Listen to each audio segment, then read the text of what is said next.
All right. Good morning, good afternoon, everybody, depending on where you are in your time zones. Happy Tuesday and welcome to our Civilian Services Acquisition Workshop webinar series that we kicked off earlier this year. And we look forward to having a series of these in FY23 and into FY24.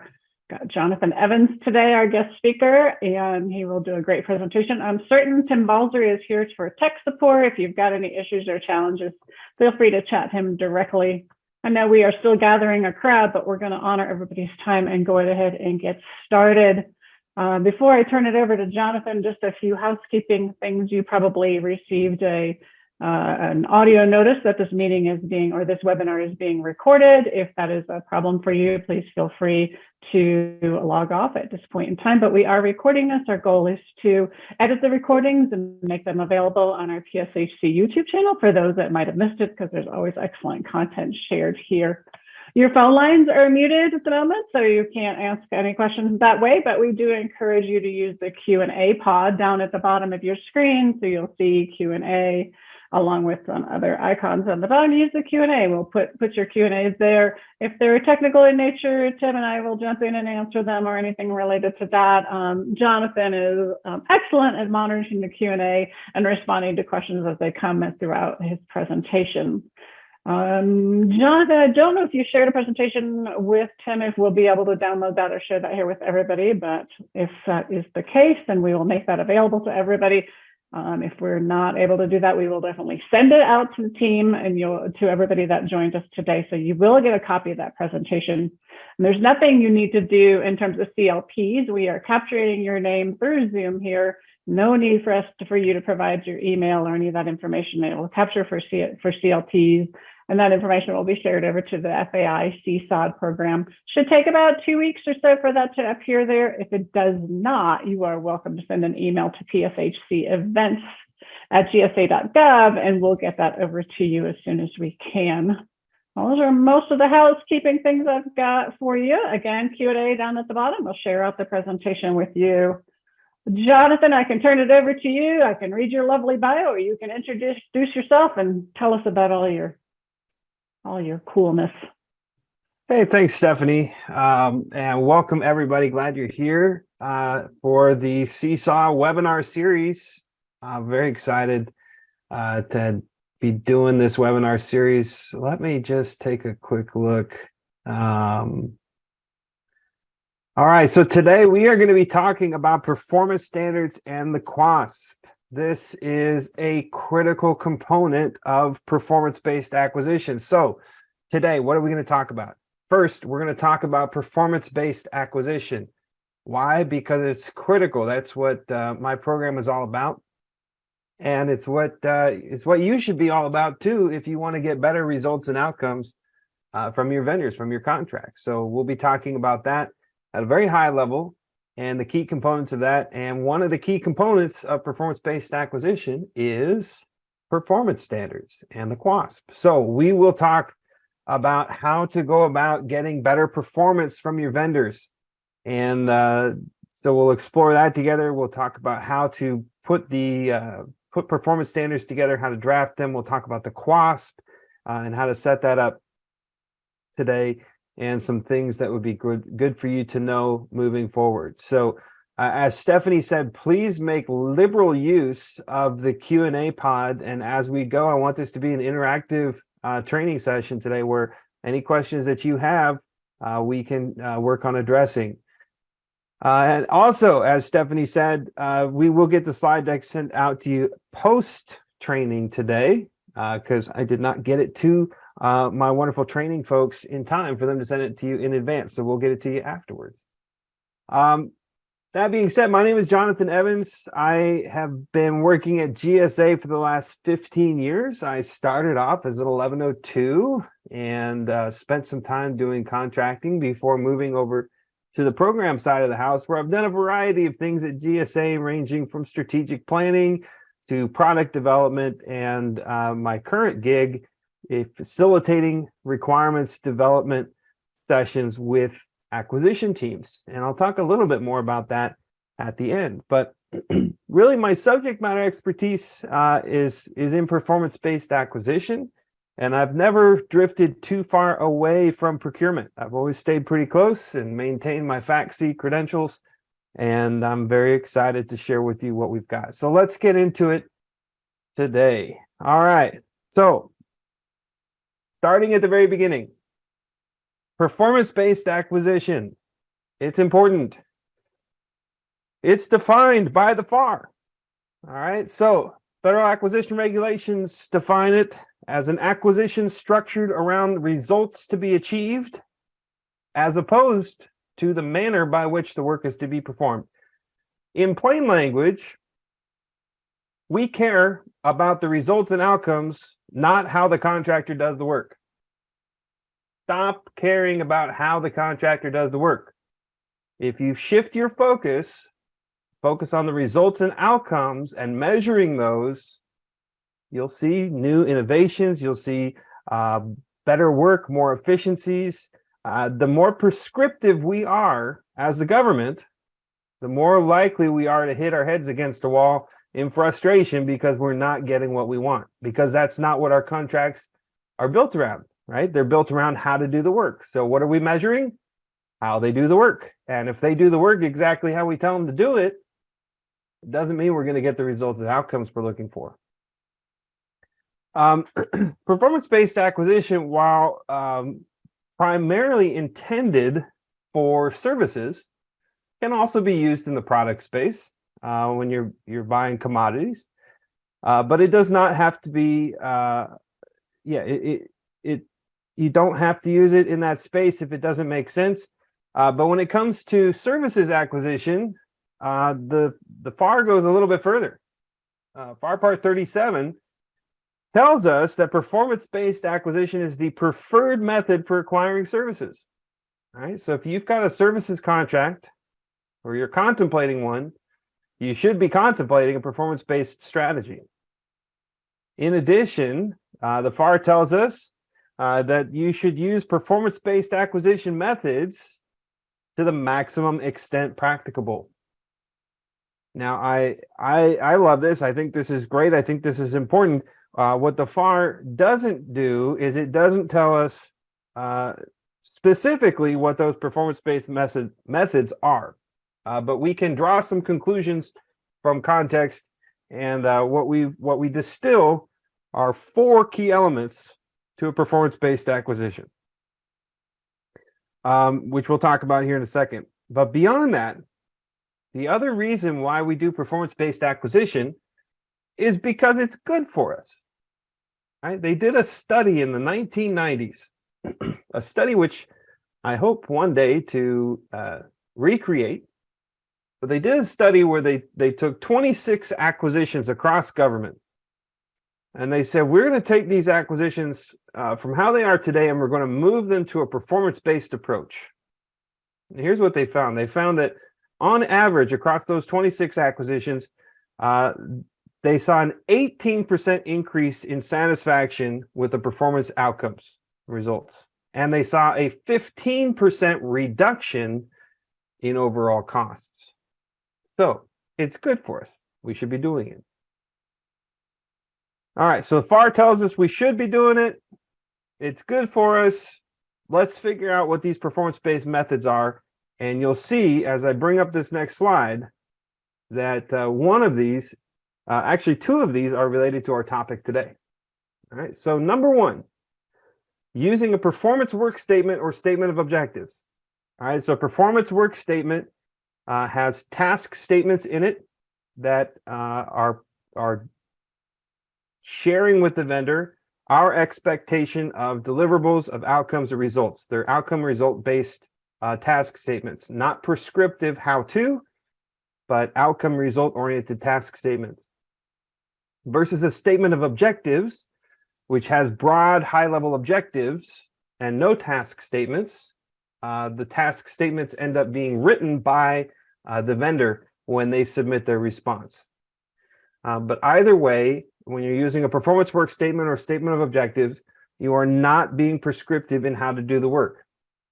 Let me pause on that and talk about being prescriptive. So being prescriptive means telling vendors things like, you need to mow the lawn by making a pass this way, going north to south, and then south to north, and then again and repeat. And it's got to be, 3 feet wide pass, and you've got to cut the lawn to, this level, and you got to use a John Deere mower, and you should use a landscaper labor category level 1, right? So you're being prescriptive in how they do the work.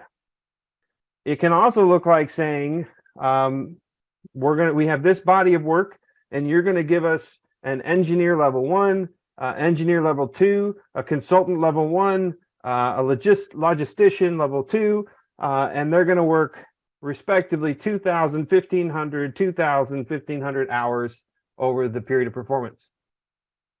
So if you are telling them how to do the work, or what labor categories and number of hours to perform, you are being prescriptive. You are not doing a performance-based acquisition.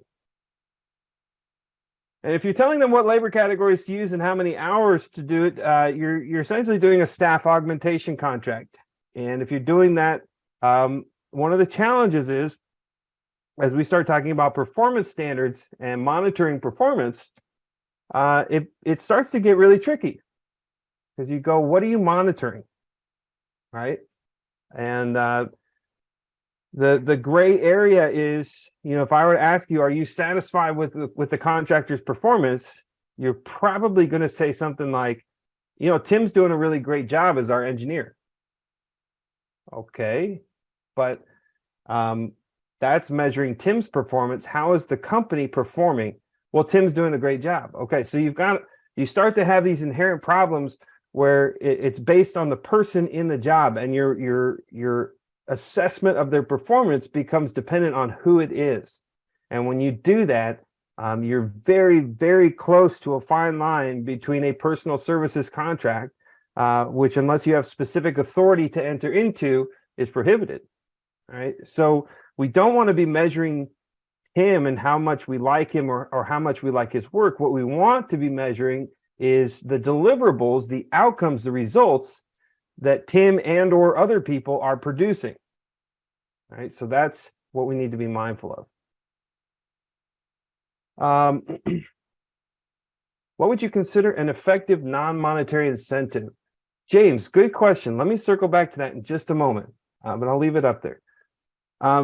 So number 2, in addition to putting forth our requirements in terms of results and outcomes, the second thing that we need to have is measurable performance standards. Standards of quality, standards of timeliness, standards related to progress, and in some cases, standards related to cost control.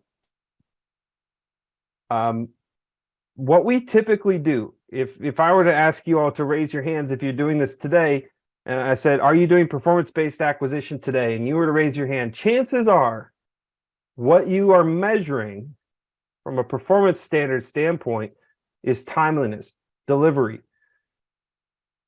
The contractor does this within 30 days. They do this within 2 weeks. They do this within 60 days of contract award.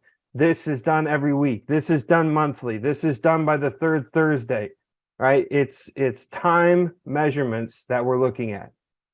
Very few folks across government are actually putting standards related to quality. Why? Because quality is much more difficult to write to. There's a certain degree of subjectivity to it, and the FAR cautions us to be wary of that, and for good reason, right? Because our definition of quality terms like accuracy or professional or well landscaped or whatever that term happens to be, it starts to enter into this area of subjectivity where the vendor could say, well, that's our definition of professional, or that's our definition of accurate, right? And so it becomes much more difficult, but it's still doable, right? And we need to be doing it. So we'll talk about that as we move into the slides as we move forward today. All right, so not only do we need to have standards, but here's the key for this one. We need to have performance standards for all requirements. So for every task statement, the contractor shall do A, B, and C, context for that. We need to have an associated performance standard. They go hand in hand, right? So you can't do this with 5 high-level service level agreements or 5 giant performance standards that talk about the total body of work. You'll find that you won't be able to truly hold the vendor accountable for the results and outcomes that you've spent so much time crafting. So you spend your time going through and crafting a menu of requirements that you're going to order. And for each of those, you need to have an expectation of quality and timeliness. It's important. So, for example, you walk into a restaurant and you sit down and you look at the menu, and somebody at the table orders chicken, and somebody else orders steak, and they customize it and they say, we want the steak medium rare, and somebody else orders the salmon, but they ask to substitute the spring greens for mashed potatoes or something, right? So you've got this order that you put together. We expect that order to come out within a certain time frame, right? Generally speaking, 30 minutes to 45 minutes is what we would tolerate for waiting for our food. But we would also expect the quality of that food to meet our expectations, right? We don't want the chicken dry. We don't want the steak cooked any more than medium rare, right? If it's cooked medium, maybe that's within our realm of tolerance, but if it's medium well or well done, that would not meet our expectations of quality. If the salmon comes out and it's undercooked, or the mashed potatoes come out and they're cold, those would not meet our expectations of quality. But if we don't set that expectation with our contracts of how, we're not telling them how to cook the mashed potatoes, we're not telling them what cut of meat to use, we're not telling them what utensils or who should be back there doing the cooking, but we are saying our expectation is that the chicken comes out and it's not dry, the steak comes out and it meets our the temperature range that we expected it to be cooked. The mashed potatoes are not cold, they're warm, they're even hot, able to melt the butter, right? The salmon is not raw and it's not hard, it's perfectly cooked, right? We set these quality expectations and then we can hold the vendor to them. And we can also hold them accountable for the delivery, the timeliness of that delivery. If you take that whole model and apply it to your body of requirements, if you're just telling them how quickly to turn it around to you, what are they going to do? They're going to turn it around to you within that time frame most of the time. There are going to be some exceptions, and you'll have debates over that. But for the most part, they will do what they need to do to deliver it on time, even if, in some circumstances, that means sacrificing quality. Why? Because there's no clear definition of quality. So they are banking on the fact that they can get by with enough quality for you to go, well, I can't really argue with it. But it may not meet what your expectation was. So you need to state what your expectation is up front. Part of the process here, we've got 1, 2, 3 is appropriate incentives. And a great question from James was asked about non-monetary incentives, and I'll talk about that here in a minute.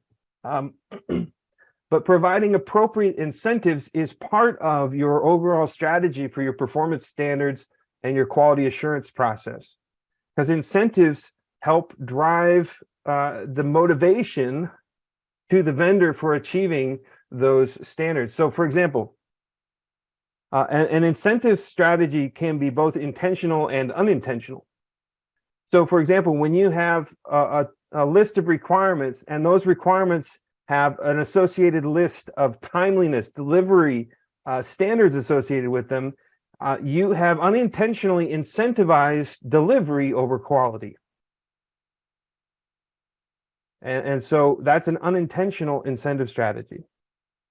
So when we include the quality measure as well as timeliness, then we no longer have that unintentional side effect.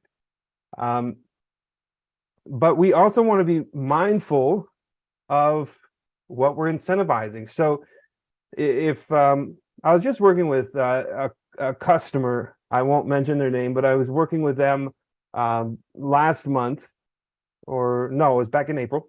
And they had a cost type contract. And within this cost type contract, when they set it up, they were very mindful that they didn't want to have cost overruns. So their incentive strategy was heavily focused on cost control. And what it ended up resulting in is the contractor essentially gaming the system to control their costs across the board and in particular areas such that they could meet that, and they would receive an incentive fee. But what that did is it meant that they were taking shortcuts with respect to quality. And so interestingly, when I spoke with the acquisition team, they said, well, look, none of us are terribly happy. There's like one group that's happy, but the rest of us are unhappy with the quality of services that we're getting. And yet the contractor is always getting 90 to 100% of their incentive fee. And they're hitting 4s and 5s on their CPARS evaluation. That to me makes no sense. And what it tells me is there's something broken with your incentive strategy. But we're not going to go too much further down that rabbit hole today, because incentives and how to have an effective incentive strategy is a whole nother topic for discussion. Instead, what we will say is it's important to consider appropriate incentives. And as far as an effective non-monetary incentive, James, one of the things that we coach teams on using is as you're building your requirements, your standards, how you're going to measure it. We also include, going across that row, and the final element is CPARS. Which CPARS factors will that requirement impact? And when you lay it out that way up front, you start to see which requirements impact which performance measures in CPARS. For those of you who don't know, CPARS is our contractor performance assessment reporting system. And that's where we report how satisfied we were with the contractor's performance. And I believe there are 5 or 6 standard elements in CPARS. We've got quality, schedule, management, small business, and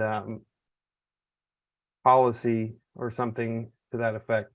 I can't remember it off the top of my head. It's been a minute since I've been in CPARS, but if you can matrix all of your requirements and standards to CPARS, that's a great way of doing non-monetary incentive strategy. There are other ways too. So if you're going to have standards, really solid standards for a set of requirements that are focused on results and outcomes and not on how to do the work, and you're also going to incentivize those either with non-monetary strategies or with monetary strategies, which, by the way, your monetary incentive strategies can be on a requirement by requirement basis. You can set it up that way. That's okay. You don't have to have big, giant incentive fee contracts or award fee contracts.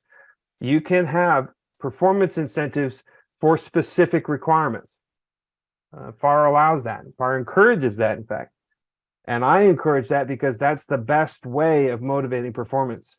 And again, as you come up with that, be mindful that you don't unintentionally incentivize the wrong thing. But if you're going to have all of that, you've got to have some way to monitor whether or not the contractor is performing up to your expectations. Enter the Quality Assurance Surveillance Plan, or QASP. Okay.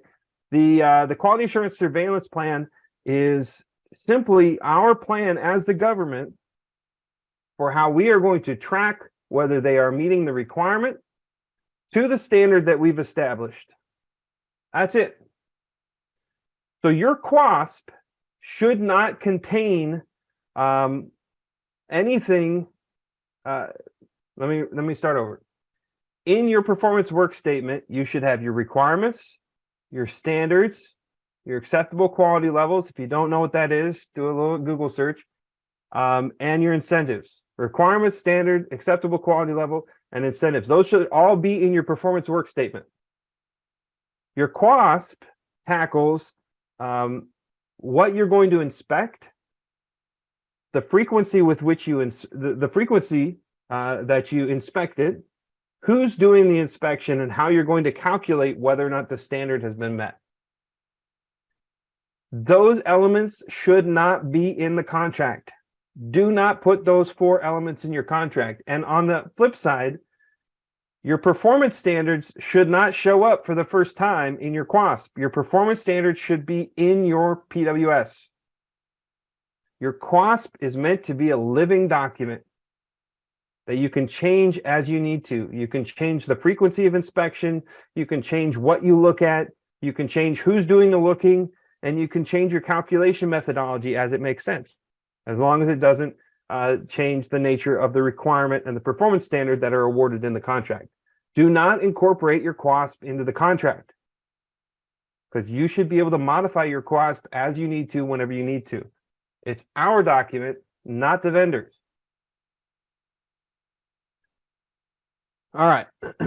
So if you have all 4 of these elements, you probably have a quality assurance, I'm sorry, you probably have a performance-based acquisition. Furthermore, when we talk about the QASP and its relationship to the contract, in the slide deck that you will get sent after this presentation, I'm providing you with some recommended language to put into your quality assurance surveillance plan. It defines the relationship between the QASP and the contract, and it defines the relationship of the QASP to the contractor's quality control plan, and it also talks about how the government intends to revise the QASP as needed. And if you put this language in there, it creates these clear boundary lines, which are really important. All right, so one of the things that I've seen happen a lot is, well, there's kind of 2 scenarios. One, the first time the agency shows up with performance standards, those performance standards are in their QASP. And because they want the contractor to be contractually obligated to adhere to those, they end up incorporating the QASP into the contract. So what that does is it locks in the frequency, it locks in what they're going to inspect, and it locks in who's doing the inspection. And so you run into this challenge where maybe you're doing a random sample on a particular set of requirements. And you go, gosh, you know, the last couple times we've done this random sample, the results have been poo-poo. We don't like it. So you go, really, we'd like to look more frequently. We'd actually like to start doing 100% inspection. So you go to the vendor and you say, we want to pivot this. We want to do 100% inspection. They go, wait a minute, hold the phone. In the contract, it says you're going to do random sample. You want to move to 100% inspection, that's going to cost you more money. To which your reply should be, why? Nothing about the requirement or the standard has changed. We just want to inspect more frequently. And they go, well, that's not what the contract says. Pay us more money, please. And at the end of the day, you'll probably end up having to pay more money just to change the frequency of your inspection, which is backwards. Okay, so if your QASP is incorporated into the contract, you run into a potential modification issue where you're going to enter into negotiations, and it could be fraught with frustration and angst on both parties. And this even applies for those of you COs out there that are real smart and you've incorporated some language into the contract that basically allows the government to do a unilateral modification to the QASP that's been incorporated in the contract. You're still going to run into frustration and angst. You're still going to hit conflict, and you're going to enter into frustration. Okay, you want the QASP separate so you can change it as you need to change it, and you want your requirements, standards, AQLs, and incentives baked into the PWS language, and that'll solve a lot of problems. All right, we got some questions here in the Q&A. Let me take a look at them. Can you describe how to reconcile the approach for developing a performance contract and the detailed elements of an IGCE? Great question. All right, so When you're doing a performance-based acquisition, particularly if you're going to move to a more fixed-priced model, and I don't know why my camera just went all blurry on me. Let me see if I can fix that. I don't have an answer on that. Stop video real quick and restart it.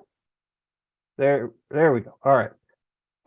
If you're moving to a fixed price contract type, which I highly recommend to the maximum extent practical, use firm fixed price. If you do that, you're still going to need to come up with your IGCE somehow. And typically the way to do that is to kind of take an estimate. Okay, we think that they're probably going to use these type of labor categories. We think it's going to take them roughly this amount of time to do this body of work, and that's how you start building it up. So you still kind of use that same approach that you would use for doing an IGC for time and material labor hour. You just lump it all together by CLIN.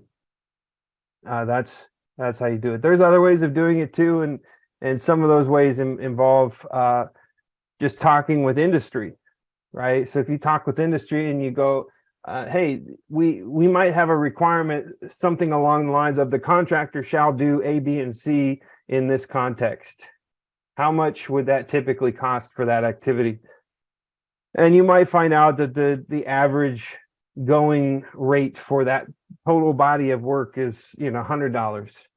And then you go and you look at your historical data from past years and go, well, we do that activity, 10 times throughout the year. Okay, it's going to cost you $1,000. So that's kind of how I would work into it. I hope that answers your question. All right, next question. How do you use quality over timely when it comes to a task that has to be performed in a set amount of time? For example, a customer requests an item to be accessed, which requires the item to be picked up by the contractor. How do you measure this by quality and not timely? Daniel, great question. So first of all, I'm not suggesting that you get rid of timeliness requirements. I'm simply suggesting that you add a quality layer to it. And if a quality standard simply doesn't make sense, fair enough, understood. It may not make sense. So I'm trying to think. A customer requests an item to be accessed, and they have to pick it up. Depending on the nature of the full requirement, and we'd have to spend some time talking, but I imagine that excess items probably are likely to get reused or repurposed by somebody else down the road. So you might have a quality standard around the item not being damaged, right, in transit or something to that effect. That could be part of it. But again, if it doesn't make sense to have a quality requirement for the requirement, a quality standard for the requirement, then okay, I hear you. But you definitely want to have a performance standard for each. And the hardest thing to think through is what your quality standard is. So always ask yourself, is there a quality standard that we should put in there? Are error rates an acceptable measure of quality? Sure, absolutely. And really, it boils down to the type of work that you're procuring, right? So when you're entering into a contract for manufacturing or for processing or for volume of production, accuracy rates and error rates are really useful tools for measuring quality. With that being said, it's hard to use error rates or accuracy rates with respect to, for example, the contractor shall develop a project management plan for XYZ organization, and then your performance standard is the project management plan is 100% free from error. Okay, well, how do you define error, first of all? And then when you start looking at the acceptable quality level, we go, well, we don't expect perfection, so we'll allow them 98% free from errors. Well, then you really start to scratch your head and go, well, what constitutes a 1% error in a project management plan? Is a missed comma or a grammatically incorrect statement, does that constitute 1% error? Or is it a missing section? Is that 1%? So how do you calculate a percentage error relative to the total body of work? And that becomes really challenging. So a lot of times when we're talking about some more professional service type deliverables, the standards end up being a little bit more subjective. But when you have a repeatable process or a production, a manufacturing of items or a volume of work that's going to be produced, then yeah, use those. So can I provide examples of standards for expert consulting services? Well, great question, and that leads us into our next part. So anonymous, I'm gonna pause there and I'm gonna come back to this. So as we stated earlier, if you're doing a performance-based acquisition, you're moving away from focusing on specific labor categories or roles, and you're focused on results and outcomes. In fact, whoever hid that question, if we can bring that last question back up from anonymous, I want to keep that in the open section. It starts with better requirements, because when you say expert consulting services, what I want to know is, what are those services? What are the results and outcomes that you are going to get? All right, so when you're talking about having better performance standards and better quality assurance surveillance plans, it starts with better requirements. Now, this first example may not be the best, but it's meant to help articulate a point. All right, so here we have a method for writing requirements. It's called the ARC method, and we have a webinar that we've done on this, and we're getting close to being able to put it up on YouTube if we haven't already. I'll check with our team on that. But if you weren't able to attend that one, I recommend that you go and check that out. If we have a link to it, I'll make sure we send that out with the presentation. And that's all about writing better requirements. So using the ARC method, what we're going to do is we're going to focus on the results and outcomes. We always start with the contractor shall. Then we follow that with the action verb. The next section should be our result, and then the final section should be our context. Context is anything that follows a preposition, and you can see some examples of prepositions at the bottom. But here we have an interesting statement. The contractor shall train system end users on how to use the system. So in this example, the result statement is system end users, and that doesn't really make sense. Now, you can read this statement in its entirety, and I think you can figure out the intended result is that we're providing training for system end users, and the effective outcome, the result, the performance standard is that those users know how to use the system. In this example, we could probably get away with this statement and everything would be fine, but in other examples, you can't. In other examples, the result statement is going to get you into trouble. So what we want to see instead is, what are the results and outcomes we're looking for from this statement? What are we hoping that the vendor will provide? And when we look at that, what we find is that we're looking for the vendor to provide training to end users on how to use the system. And as I worked with this acquisition team, it also came out that they wanted them to deliver a user manual for all aspects of the system as kind of a takeaway, so that they could do their own self-training or refresher as they're going through and using the system.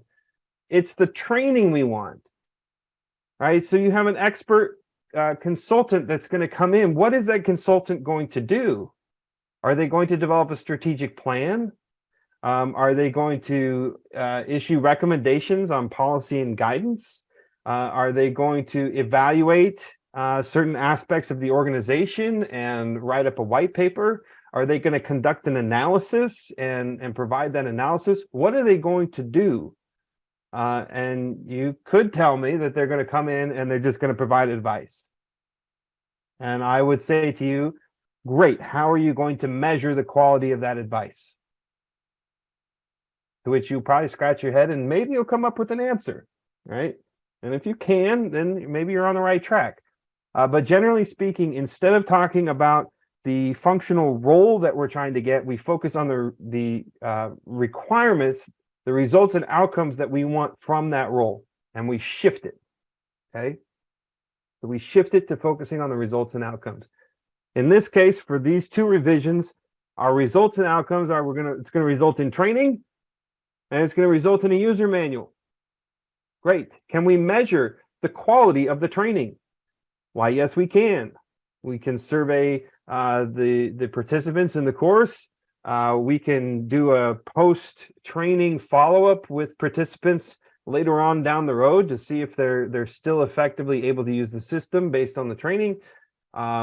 We can evaluate the training curriculum. We can look at that. There's lots of different things that we can look at. The user manual, we can review the user manual. We can see that it's well written. We can see that it's professionally crafted, that it's easy to navigate. There's lots of different things we can look at and evaluate from a quality standpoint in the user manual, and that's important. All right, skipping ahead a little bit here. So let me go back to the question. Provide examples. Anonymous asks, can you please provide examples of standards for expert consulting services? My answer, Anonymous, is no, because that is not in and of itself a result or outcome. So instead, if I were working with you and working with your team, I would be coaching you to tell me what sort of results and outcomes you're looking for from that expert. And then we would focus on coming up with performance standards for those results and outcomes. All right, let's keep going. So add performance standards for all. So for all of your requirements, you should add performance standards. Again, timeliness, quality, progress, and sometimes cost control. Again, quality can include error and accuracy rates, but it can also be a plain language description of your expectations for a quality product or outcome. Similarly, timeliness can look like specific delivery due dates. It can look like response times, delivery times, and even adherence to schedules. So a common one that we see folks use is there's a requirement that the vendor develop a project plan. One of the requirements of the project plan is that it includes a schedule of milestones and task delivery dates. And then we have a requirement relative to the execution of that plan, where one of the things we're looking at is not just that they execute it by a certain date, but that they are adhering to the schedule and how well they're adhering to the schedule. Cost control, unless you're doing a cost type contract, you cannot measure the contractor on cost control overall. The one exception to that is if you are having them execute projects that have budgets associated with them, and you're looking for them to specifically control project costs, then you could do that. You could measure that. Just be mindful of it. But generally speaking, if you're doing commercial work, if you're procuring commercial services, cost type contracting is prohibited. Stop it. Cost type contracting is prohibited for commercial items and services. It is not allowed. Don't do it. Stop doing it. And there's only a handful of you out there that are probably doing it. Is there a recommended dollar value for when to use performance-based acquisition? Anonymous, great question. The answer is no. Use it whenever you can, maximum extent practicable. If you are doing a micro purchase, don't worry about it.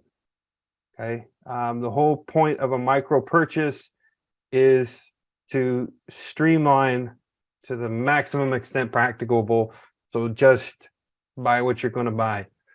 When you're in the simplified acquisition threshold, the SAT territory, yes, use performance-based acquisition. You already have to create a certain degree of documentation to get it off the ground and running. So fold in your performance standards, fold in a good quality set of requirements. and you do a performance-based acquisition. You're above the SAT, you have no excuse. You should absolutely be doing performance-based acquisition because you're talking about highly complex and very expensive projects, and you need to have a handle on how you're going to get the results and outcomes to the quality standards that you have. If you did not include performance standards in your contract, is there a way to add that afterward? Candace, great question. Yes, and you might find that it's difficult because in order for you to add those performance standards in, it's going to essentially modify the contract, which means you're going to enter into negotiations with the vendor. So, you know, whenever we do that, we understand that the vendor is going to say, that's not what we thought when we got into this. That's not what our price quote was based on. Therefore, you want to add this level of, you know, we have to meet these standards. We can do that if you pay us more money or give us more time or both.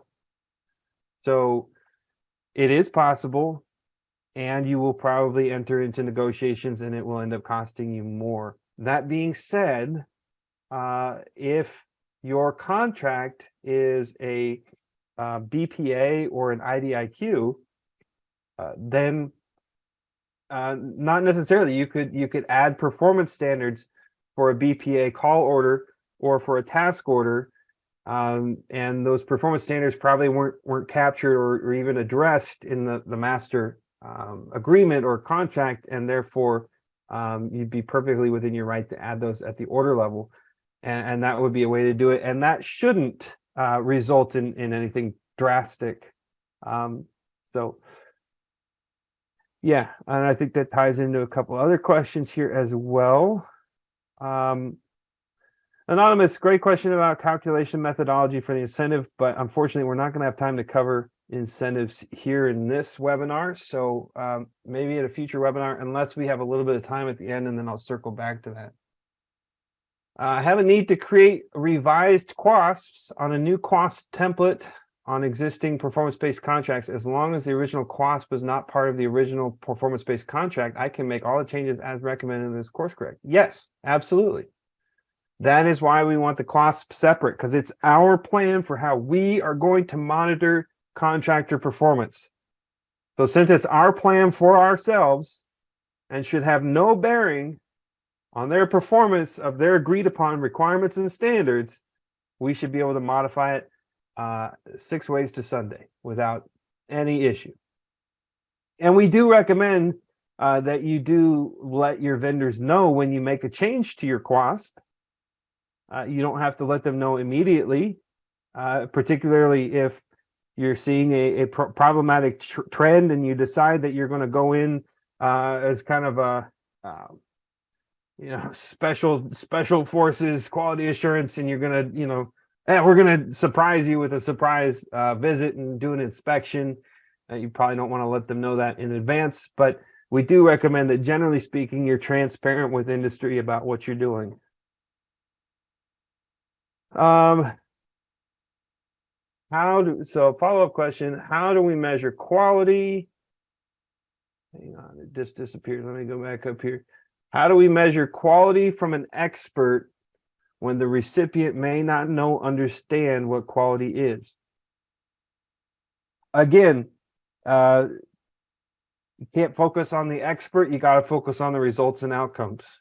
One of the results or outcomes might be, and again, this is, if you go this route, you're going to find yourself in a bit of a pickle. But if you go the route of one of your results or outcomes is advice, then you have to figure out how you're going to assess the quality of that advice. And if the recipient of that advice doesn't know what good quality advice is, then you probably either need to have some other technical SME be involved in evaluating the quality of that advice, which lends me to think if you've got somebody that can actually measure the quality of that, then you probably don't need the expert. So again, it's tricky. I would rather have you focus on some of the specific deliverables and outcomes that the expert is going to do/produce, and focus on measuring that. Otherwise, the whole procurement process, folks, is fluid. You can't do any one piece of this in a vacuum. So when we start to talk about bringing on experts, right, and we're going to have a requirement, maybe there's a requirement relative to making recommendations, maybe there's a requirement relative to conducting analysis, maybe there's a requirement relative to providing advice. Again, asterisk, caution. But all of those things presuppose that the results that they produce can be trusted, right? And if that's the case, once we're in execution of the contract, we don't really have a method for adjusting our trust level. We have to be confident in our trust of the provider up front, which is why your source selection procedures also enter into this mix. You have to think through, how are we going to effectively evaluate their proposal so that when they bring us expert recommendations, advice, or analysis, we feel confident that we are getting the right thing that's going to guide us. That's really important. So if you contemplate having a contract with that type of set of body of requirements in it, that needs to be part of how you're evaluating them. And you can do that in a variety of ways, from having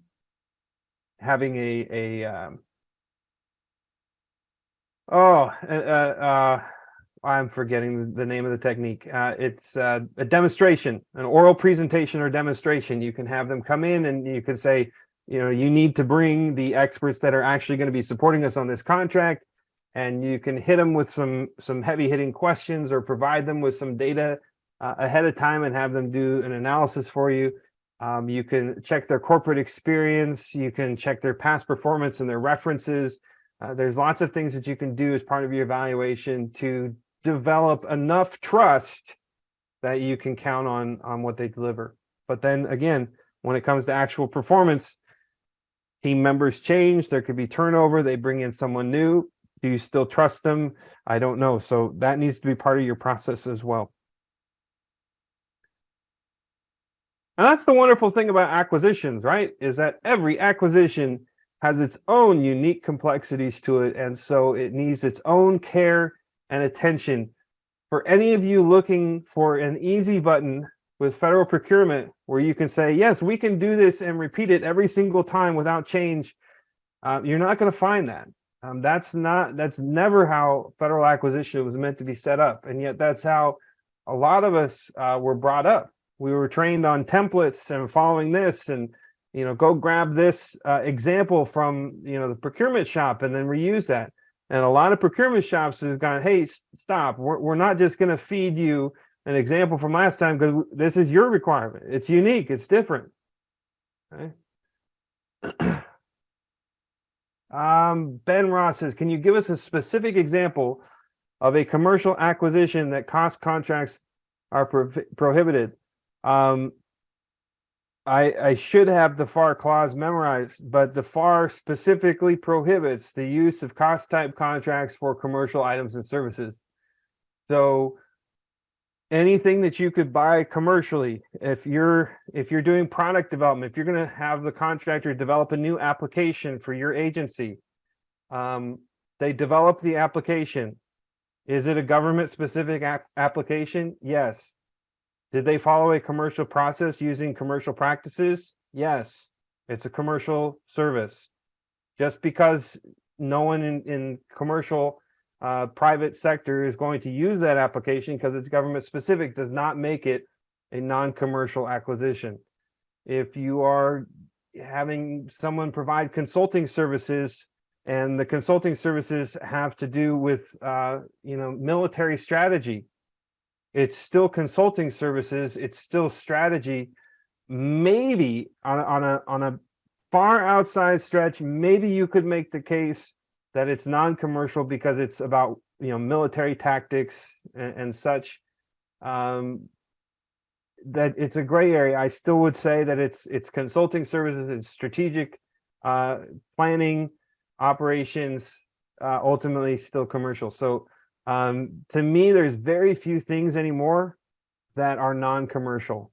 Building a weapon system, non-commercial, for sure. But most everything is commercial. All right, let me get through a few more slides here. Let's talk about some things that come up often. Service level agreement or performance standard. So service level agreement is a high level commitment between the provider and the customer. It's generally broad and it covers a range of requirements, or it's specifically focused on one element of a body of work. And so either A, it's going to miss a lot because it's narrowly focused, or it's going to try and capture too much, and it's going to be too ambiguous to really be enforceable. So it's not in the FAR. I know that service level agreements are common practice in the IT field. I've worked with a lot of IT teams. Service level agreements can work fairly effectively, especially in like call center environments, because there's standardized SLAs for that. But outside of that, generally speaking, SLAs are not the way to go. Just take the same concept and get more focused. Requirement, standard, requirement, standard, requirement, standard. And the FAR talks about performance standards. That's how the FAR talks about it. The FAR does not talk about service level agreements. It talks about performance standards. So establish the performance level required for the requirement. To be measurable and structured, permit an assessment of the contractor's performance. Okay. Should be measurable. Sometimes it's going to end up being subjective. Okay. All right. Let's take a look at this. I will ship a blank copy of this over to our team and have them send this out with the presentation deck today. This is called the Requirements Roadmap Worksheet. And if you want to do performance-based acquisition, you should use this document for planning every single time. You start on the left and you write really high quality requirement statements. The contractor shall do this, the contractor shall do that, the contractor, so on. You put that in the first column. Second column, what are your performance standards? All right, so you can have quality, timeliness, progress, cost control. You can have more than one standard for each requirement, but you need to have at least one standard for every requirement. All right, so you put your performance standards in there, and then you put your acceptable quality level, which is tolerance for anything other than 100% performance, or tolerance for anything other than perfection. And if you expect perfection on all of your requirements, you are going to pay through the wazoo for it. So you need to adjust accordingly. And then you can see the next four columns, starting with what data / source. The next four columns are QASP specific. They will not go into the contract. So the first three columns in the contract, last column incentive in the contract, 4 columns related to assessment, not in the contract. They're in the QASP. All right, so you can see that there are different things that you could adjust. There's a few things in gray here to show you that over the course of the contract, you may adjust these. So what are you going to inspect relative to the training? You could inspect a knowledge check, right? A post-course test or exam, a knowledge check. You could also inspect a course survey, participant feedback survey. You could also do follow-ups with participants 6 months later to see if they're able to use the system without having to get support from a support desk. You could also just have somebody observe the course and say, yeah, that was a good course. All right. You could also change your method of inspection. Sometimes you do 100% inspection. That means you look at everything all the time, right? So you're going to look at 100% of the knowledge checks to see how they're doing. Or you could do a random sample, right? If you've got 10,000 employees that all are going to take the training, you probably don't want to do 100% inspection on all those knowledge checks. So maybe just take a random sample of, a few hundred, and that will give you your outcome. Or you could do a periodic inspection. So maybe you're doing training for 10,000 employees across the course of a year. So you're going to do a little sample 1 month and another random sample, periodic inspection another month. So different ways of doing it. All right. And you can see some examples of incentives over on the right. And here's some inspection types. You can read about those for yourselves. We have come to the end of our time for today. I see that there are a lot of questions still in the Q&A that we did not have a chance to get into, but fear not, because we're going to take those questions and Stephanie is going to keep on me until I write up a blog that we will post to our Interact page. And maybe we might post it in two places. We might post it on the professional services community and the CSAW community, because we now have a new Interact presence for the CSAW program on buy.gsa.gov. So, Stephanie? I'm going to hound you for those Q&As in that blog. You probably still owe us one for last time, Jonathan. So I think I took care of that. Okay, well, we will be reaching out to you. All right, well, thanks. Thanks for everybody that hung in there for us. Jonathan, I think you could do 3-hour presentations and everybody would hang in. There's a lot of great information, a lot of questions. We will get to those questions as soon as we can. We'll send those over to Jonathan. We'll have him write some answers and we'll share those on our Interact community and other places. We'll let you know where you could find that. We are posting this recording on our PSHC YouTube playlist in about 2 weeks or so. Give us a little bit of time to do some editing and make sure it's 508 compliant. Our next Stephanie, real quick, before you do the last closing, before folks start to leave, folks, if you want help with this, if you want support for your acquisition teams, we have a free service called the CSAWs. Check us out, gsa.gov/CSAW, to figure out how you can sign your acquisition team up for a free CSAW where we will provide customized, tailored coaching to help your team with your acquisition. Thanks. Thank you. Yeah, of course. Thank you. You can see that on the email. We will send out the slide deck to everybody. I know you didn't receive it in advance, but we will send it to you today. We did capture your name and information through today's Zoom call, so we also will be taking care of your CLPs. They'll go directly to FAI CSAW. If you don't receive those or don't hear from us, then send an email to pshcevents@gsa.gov and we'll send those CLPs, that's your CLP certificate, over to you. And one last plug, I think Jonathan mentioned that we are doing a CSAW webinar series. So we have our next one scheduled on August 15th on source selection, innovations, and evaluation. We will be sharing out some information on how to register for that in the coming weeks. So make sure you're following us on Interact, on our social media channels, and any other means that you can. Whew, with that, I will wrap it up. I know we ran a few minutes over. Thanks everybody for hanging in there and have a great rest of your week. Thanks, Jonathan. Appreciate your time.